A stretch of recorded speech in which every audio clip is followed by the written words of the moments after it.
സംസ്ഥാനത്ത് കോവിഡിന് സമാനമായ പനി വ്യാപിച്ചിട്ടും വിദഗ്ധ പരിശോധന നടത്താതെ ഇരിക്കുകയാണ് ആരോഗ്യവകുപ്പ്. പ്രതിദിനം 10,000-ത്തിലധികം പേർ വിവിധ ആശുപത്രികളിലായി കോവിഡ് ലക്ഷണങ്ങളോടെ ചികിത്സ തേടിയെത്തുന്നുമുണ്ട്.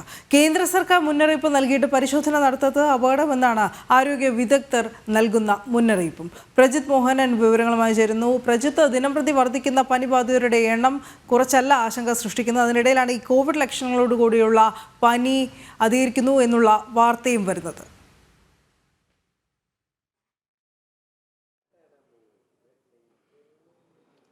അങ്ങനെ തന്നെയാണ്. സംസ്ഥാനത്ത് ഇന്ത്യയിൽ രോഗബാധയുടെ വർധനവ് വലിയ രീതിയിൽ ഉണ്ടാകുന്നു എന്നുള്ളതാണ് ഇപ്പോൾ ആരോഗ്യവകുപ്പ് തന്നെ തുറന്ന് സമ്മതിക്കുന്നത് എന്നുള്ളതാണ്.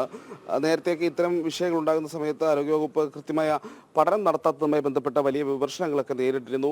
എന്തായാലും അതേ രീതിയിലുള്ള വിമർശനം തന്നെയാണ് കൃത്യമായി ആരോഗ്യവകുപ്പ് ഇപ്പോഴും നേരിടുന്നത്. സംസ്ഥാനത്ത് ഇത്രയധികം പനിബാധ ഉണ്ടായിട്ടും കൃത്യമായ ഒരു പഠനം നടത്തുന്നതിലേക്ക് ആരോഗ്യവകുപ്പ് പോയിട്ടില്ല എന്നുള്ളതാണ് ഏറ്റവും പ്രധാനപ്പെട്ട വിഷയം. കണക്കുകളിലേക്ക് വരുമ്പോൾ തന്നെ നമ്മൾ പ്രതിദിനം 10,000-ത്തിലധികം പേരാണ് ആശുപത്രികളിൽ കോവിഡ് ലക്ഷണങ്ങളോടെ ചികിത്സ തേടി എത്തുന്നത് എന്നുള്ളതാണ് നമ്മൾ ഇതിൽ കാണേണ്ടത്. കാരണം ഈ നേരത്തെ കോവിഡ് കാലത്തെ പോലെ തന്നെ ഏതാണ്ട് ഈ ലക്ഷണങ്ങളുള്ള അത്രയധികം രോഗികൾ ദിനം പ്രതി സംസ്ഥാനത്തെ വിവിധ ആശുപത്രികളിലേക്ക് എത്തുന്നു പറയുമ്പോൾ അത് വീണ്ടും ഒരു ഗുരുതരമായ സാഹചര്യം തന്നെയാണ് എന്നുള്ളത് നമ്മൾ എടുത്ത് പറയേണ്ടിയിരിക്കുന്നു. എന്നിട്ടും ഇത്രയധികം പനിബാധിതരുണ്ടായിട്ടും ഇത് കേന്ദ്ര സർക്കാർ കൃത്യമായ മുന്നറിയിപ്പ് നൽകിയിട്ടും കാര്യമായ പരിശോധന നടത്തുന്നില്ല എന്നുള്ളതാണ് ആരോഗ്യവകുപ്പിനെതിരെ ഉയരുന്ന പ്രധാനപ്പെട്ട ആരോപണം.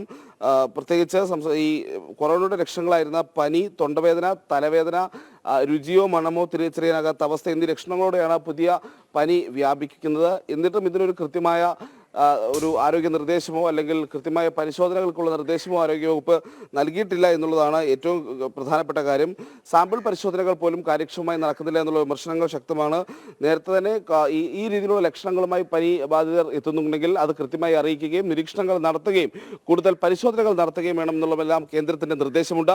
ഈ നിർദ്ദേശങ്ങൾ പോലും പാലിക്കപ്പെടുന്നില്ല എന്നുള്ളതാണ് ഏറ്റവും ദുഃഖകരമായ യാഥാർത്ഥ്യം. അനു. ശരി പ്രജിത്ത്.